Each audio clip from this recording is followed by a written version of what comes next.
प्यारे बच्चों, आज मैं क्लास 10th में चैप्टर 4 क्वाड्रेटिक इक्वेशन में एक्सरसाइज 4.3 बता रहा हूँ। क्वेश्चन नंबर 9 है, दो पानी के नल एक साथ एक हौज को 9 होल नंबर 3/8 आवर में भर सकते हैं। बड़े व्यास वाला नल हौज को भरने में कम व्यास वाले नल से 10 घंटे कम समय लेता है। प्रत्येक द्वारा अलग से हौज को भरने के समय ज्ञात कीजिए। इसमें हमारे दो नल हैं, जो एक टंकी को और भी टंकी है हमारी कोई टंकी को 9 सही 3/8 घंटे में भर देते हैं, जब दोनों नल एक साथ चलते हैं तब। लेकिन क्या बोल रहा है कि बड़े व्यास वाला नल हौज को भरने में कम व्यास वाले नल से 10 घंटे समय कम लेता है। यदि हम दोनों को अलग अलग चलाएं, जितने टाइम में छोटे व्यास वाला नल हौज को भरता है उससे 10 घंटे कम समय लेते हुए ही हमारा बड़े व्यास वाला नल हौज को भर देता है। तो क्वेश्चन में पूछ रहा है कि दोनों को अलग अलग हौज को पूरा भरने में कितना टाइम लगेगा। तो लिखेंगे, माना छोटे व्यास वाला नल हौज को भरता है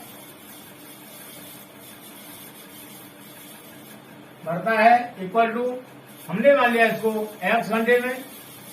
छोटे व्यास वाला नल हौज को माना x घंटे में पूरा भर देता है। जब x घंटे में पूरा भर रहा है तो 1 घंटे में कितना भरेगा। इसीलिए छोटे व्यास वाला नल हौज को 1 घंटे में भरेगा इक्वल टू, छोटे व्यास वाला नल हौज को 1 घंटे में कितना भरेगा।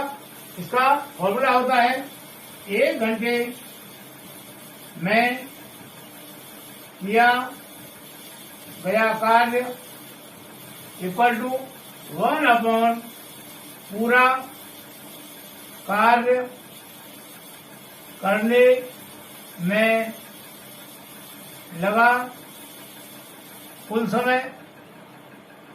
ये होता है हमारा फॉर्मूला। तो यहाँ हमें निकालना है 1 घंटे में छोटे व्यास वाले नल ने कितना भाग भर दिया हौज का। तो ये हो जाएगा 1/x, क्योंकि 1 तो ये हमारा ही है, और पूरा कार्य करने में लगा कुल समय। पूरा कार्य मतलब पूरा हौज को भरने में लगा समय x है, तो हमने x नीचे ले लिया। तो ये हो गया हमारा 1/x भाग। क्लियर। हौज का 1/x भाग छोटे व्यास वाला नल 1 घंटे में भर देगा। क्लियर। प्रश्नानुसार जो बड़े व्यास वाला नल है हमारा, वो 10 घंटे कम समय लेता है हौज को भरने में। तो लिखेंगे, बड़े व्यास वाला नल हौज को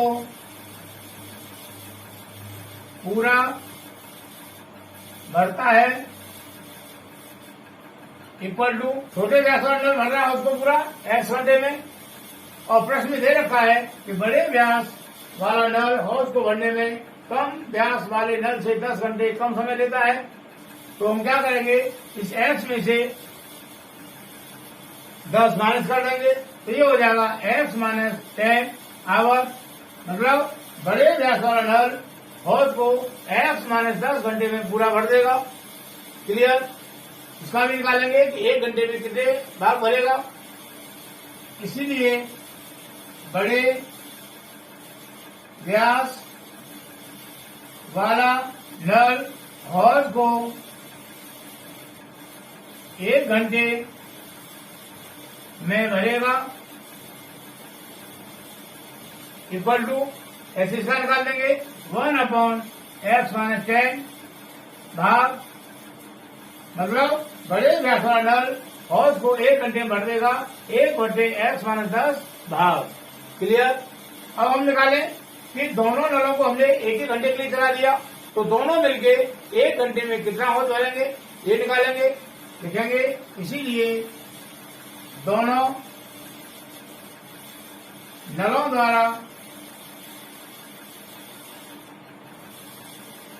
एक साथ 1 घंटे में भरा हौज, मतलब दोनों नल हमने एक साथ चला दिए, तो 1 घंटे में दोनों नल हौज को कितना भर देंगे? तो इसने भरा 1/x भाग और बड़े व्यास वाले ने भरा 1/x माइनस 10 भाग, दोनों को प्लस कर देंगे। ये हो जाएगा 1/x प्लस 1/x माइनस 10।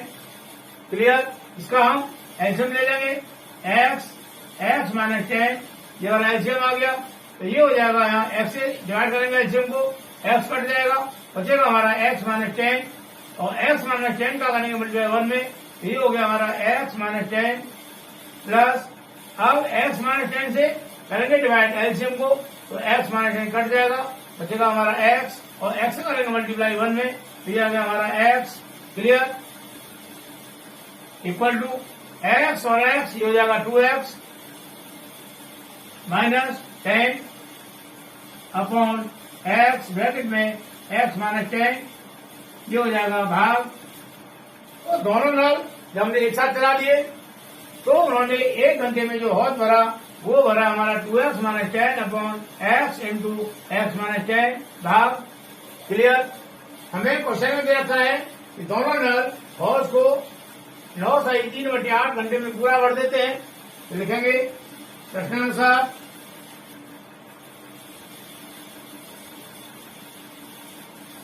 दोनों नल हौज को पूरा भर देते हैं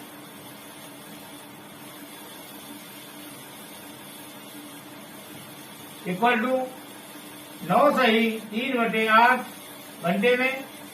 इसको हम सही बटे खत्म करेंगे इसका, तो 8 9 जा 72, 72 प्लस 3 75 अपॉन 8 आवर। क्लियर? अब निकालेंगे हम कि यहाँ दोनों नल 1 घंटे में कितना भाग बढ़ते हैं, इसीलिए दोनों नलों द्वारा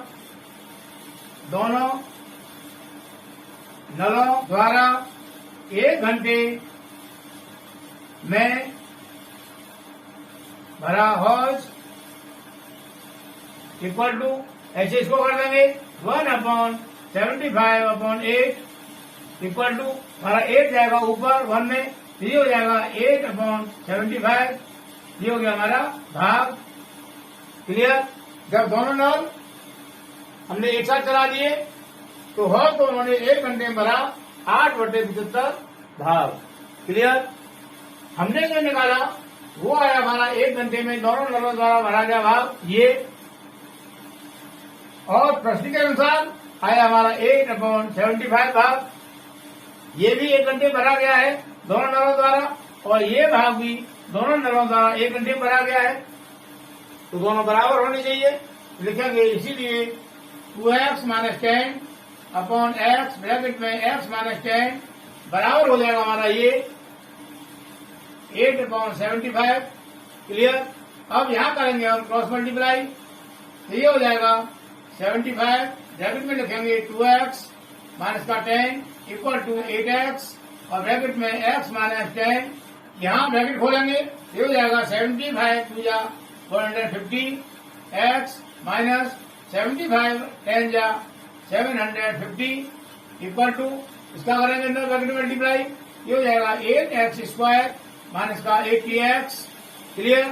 अब हम इनको कर लेंगे ट्रांसफर, मतलब लेफ्ट से राइट में ले जाएंगे, तो यहाँ तो बचेगा 0 equal to 8x square minus का 80x, ये 150x लेफ्ट से राइट जाएगा, या प्लस का है तो माइनस हो जाएगा, इधर माइनस का 150x, ये 750 माइनस का है तो ये प्लस का हो जाएगा, प्लस 750।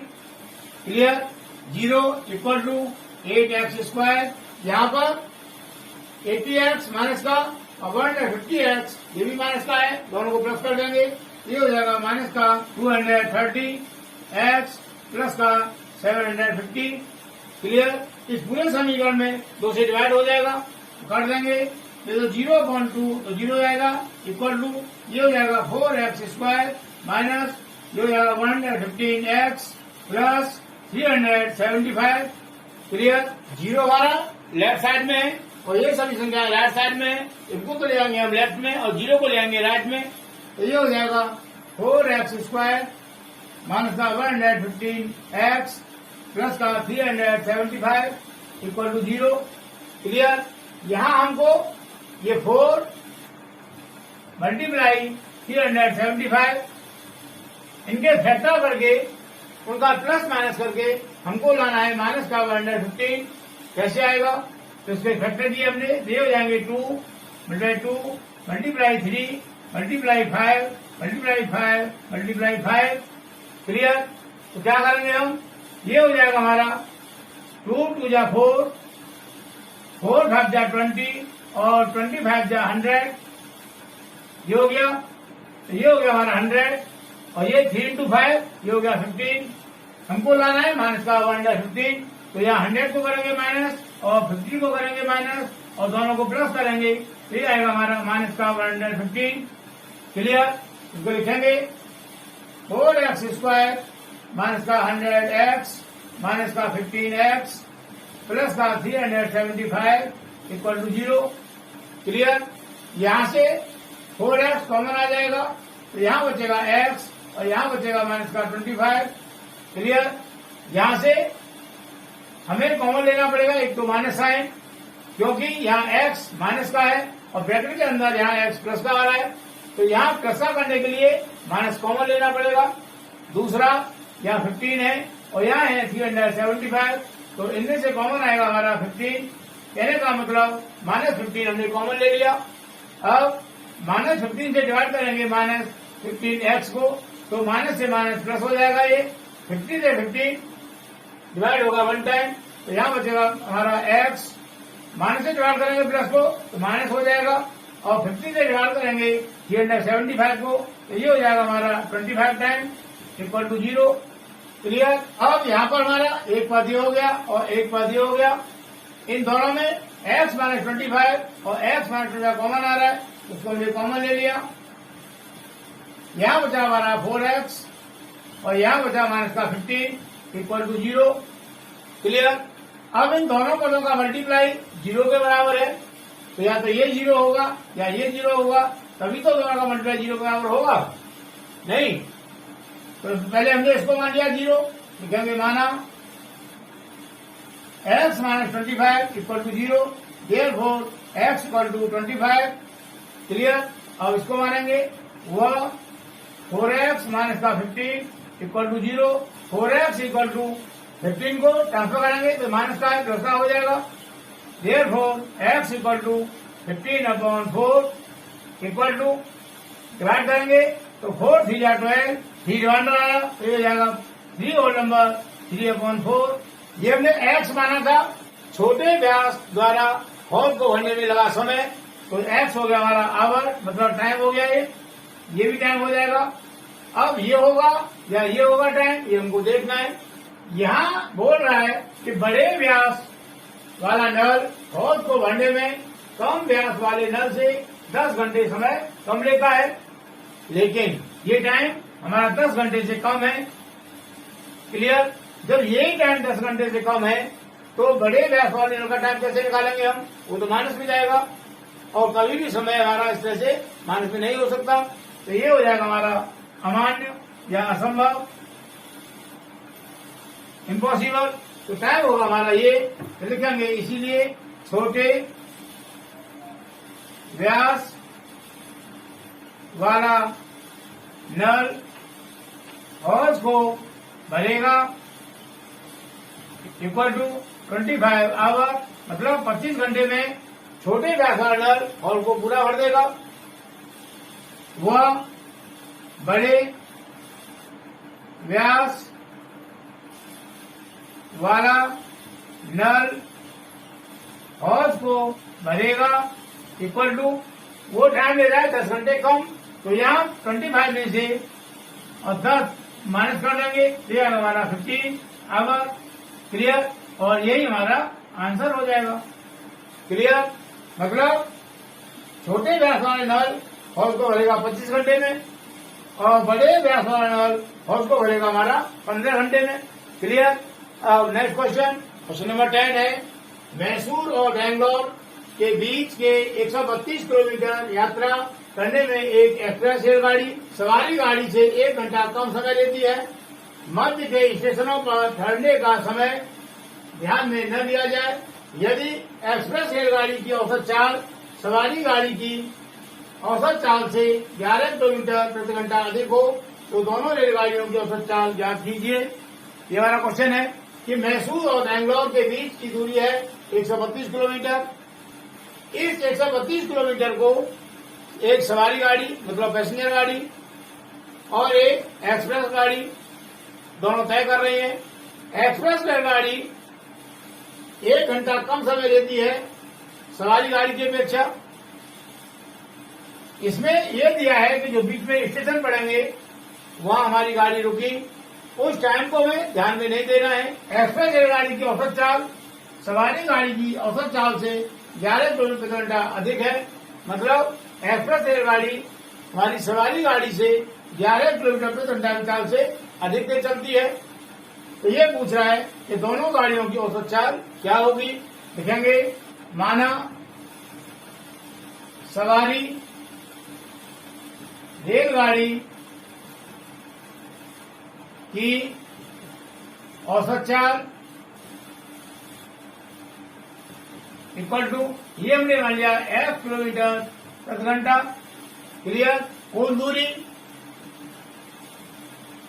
दूरी हमारी 132 किलोमीटर 132 किलोमीटर। क्लियर। तो इस दूरी को तय करने में सवारी गाड़ी ने कितना टाइम लिया चलिए निकालेंगे। लिखेंगे इसीलिए 132 किलोमीटर 132 किलोमीटर की दूरी को सवारी रेलगाड़ी द्वारा तय करने में दिया समय, इसको मान लिया हमने T1 इक्वल टू समय क्या होता है, समय होता है दूरी बटे 4, दूरी बटे 4। क्लियर।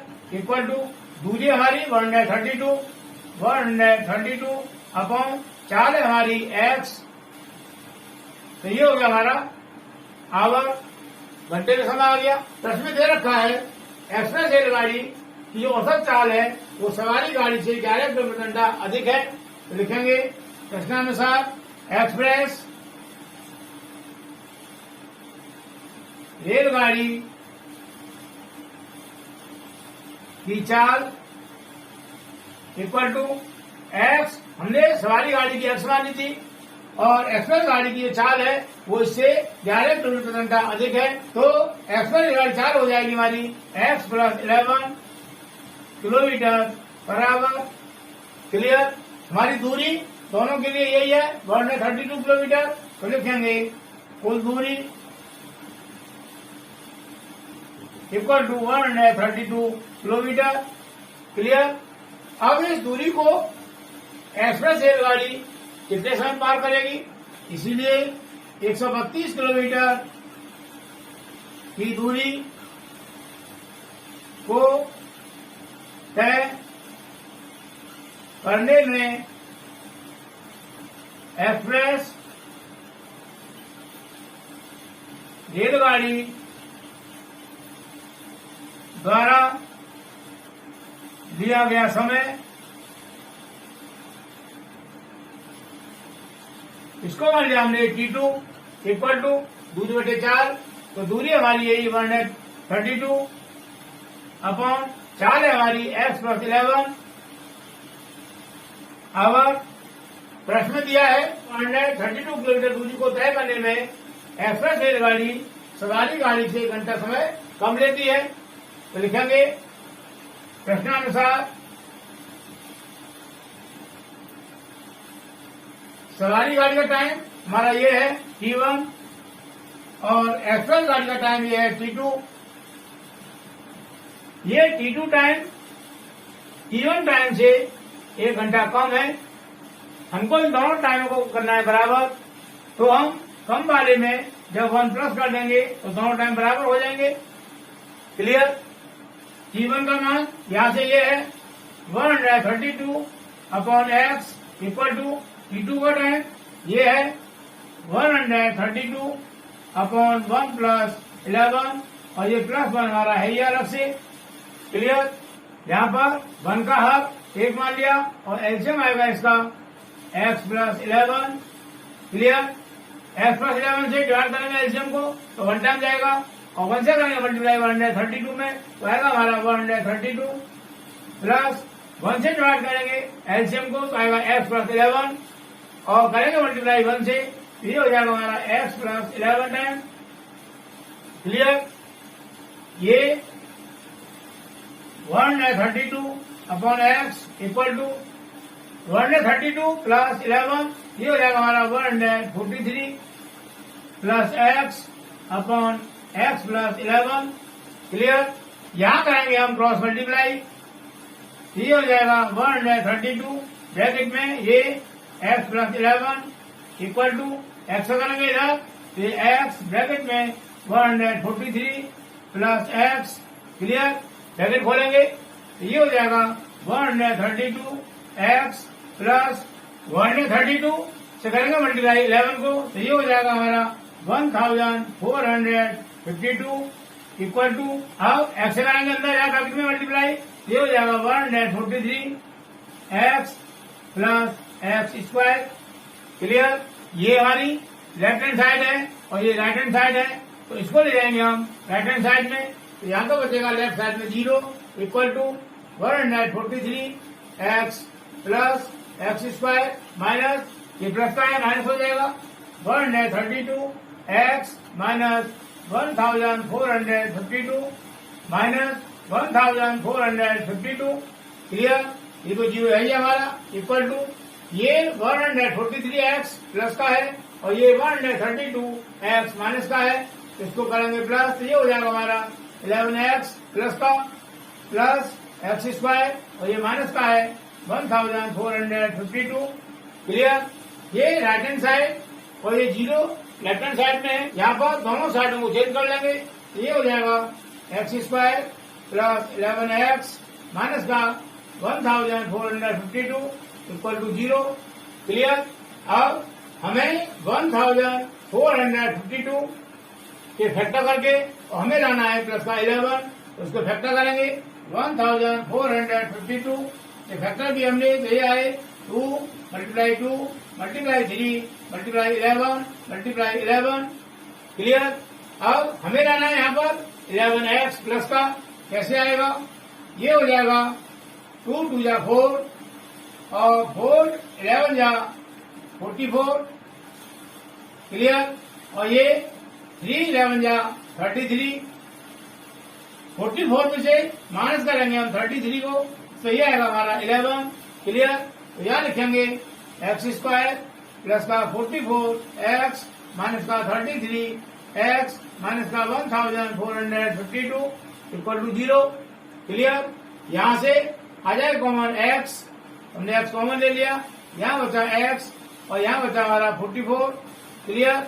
ये एक्स प्लस का है और यहाँ 33 एक्स माइनस का है तो हमको माइनस साइन कॉमन लेना पड़ेगा। दूसरा यहाँ पर एक्स है और यहाँ पर ये 33 एक्स है तो ये हमें कॉमन लेना पड़ेगा 33। क्लियर। माइनस 33 से डिवाइड करेंगे तो ये आएगा प्लस का एक्स यहाँ पर माइनस से माइनस प्लस हो जाएगा 1452 को हमने डिवाइड किया 33 से तो ये हो जाएगा हमारा 44 टाइम इक्वल टू 0। यहाँ पर x प्लस 44 और x प्लस 44 सेम है तो ये कॉमन ले लेंगे तो ये हो जाएगा x प्लस 44 हमने कॉमन ले लिया यहाँ से बचा x और यहाँ से बचा माइनस का 33 इक्वल टू 0। क्लियर। दोनों पदों का मल्टीप्लाई 0 के बराबर है तो लिखेंगे माना x plus 44 equal to 0 therefore x equal to minus का 44।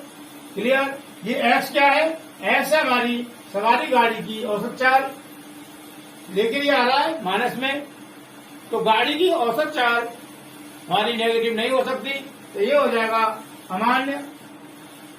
इम्पॉसिबल। क्लियर। अब हम इसको मानेंगे 0 के बराबर।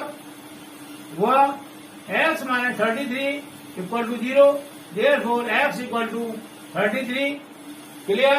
तो ये हो गई हमारी सवारी गाड़ी की औसत चाल।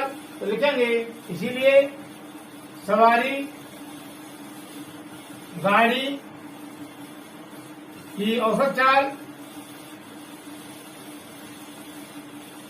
Equal to 33 kilometre per our.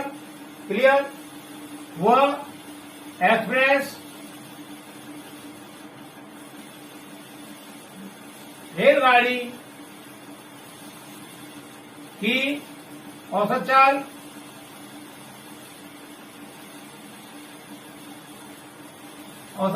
Equal to express रेलगाड़ी की औसत चाल सवारी गाड़ी से 11 किलोमीटर अधिक है। तो हम इसमें 11 प्लस कर देंगे। तो ये हो जाएगा 33 प्लस 11, ये हो जाएगा हमारा 44 kilometre. 33 plus 11 equal to 44 kilometre per hour, और यही हमारा आंसर हो जाएगा। क्लियर। मुझे उम्मीद है क्वेश्चन बहुत अच्छे से समझ आया होगा। अब नेक्स्ट क्वेश्चन नंबर 11। दो वर्गों के क्षेत्रफलों का योगफल 468 मीटर स्क्वायर है। यदि उनके परिमाणों का अंतर 24 मीटर हो तो दोनों वर्गों की भुजाएं ज्ञात कीजिए। क्लियर। लिखेंगे माना बड़े वर्ग की भुजा इक्वल टू हमने x मान ली मीटर, व छोटे वर्ग की भुजा ये मान ली हमने y मीटर। क्लियर। बोल रहा है दो वर्गों के क्षेत्रफलों का योगफल 468 मीटर स्क्वायर है। तो बड़े वर्ग का क्षेत्रफल हो जाएगा, इसीलिए बड़े वर्ग का क्षेत्रफल, वर्ग का क्षेत्रफल क्या होता है? Side into side. तो ये हो जाएगा x स्क्वायर मीटर स्क्वायर, व छोटे वर्ग का क्षेत्रफल ये हो जाएगा y square metre square. Clear. प्रश्नानुसार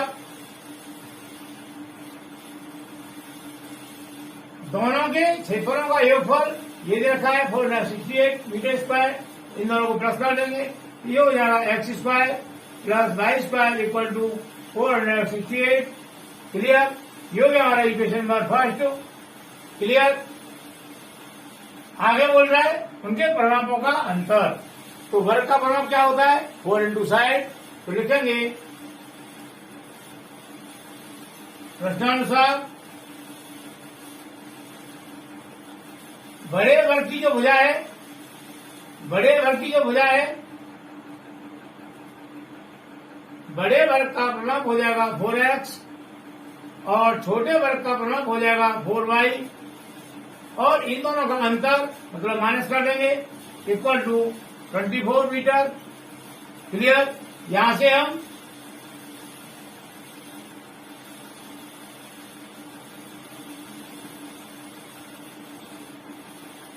-4y को ट्रांसफर करेंगे इधर, ये हो जाएगा 4x इक्वल टू 24 प्लस का 4y। Clear. 4x equal to 4y को हमने ट्रांसफर कर दिया, तो ये हो गया 24, ये माइनस का है प्लस का हो जाएगा। क्लियर।